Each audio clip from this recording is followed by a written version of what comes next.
How to delete Wattpad account on Android or iOS. In today's video, I'm going to show you how to delete your Wattpad account on both Android and iOS devices. Whether you want to take a break or permanently leave the platform, I'll walk you through all the steps, so let's get started.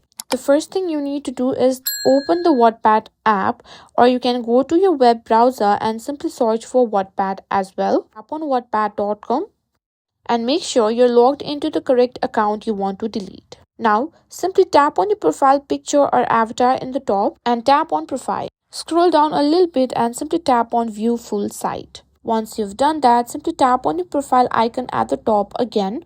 From there, simply go to Settings option. Here, as you can see an option that says Close Account, simply tap on it. Now, Wattpad will ask you various reasons why you want to close the account. Simply choose the one and tap on Continue. You may need to verify your email, and that's it. That's how you successfully delete your Wattpad account on Android or iOS.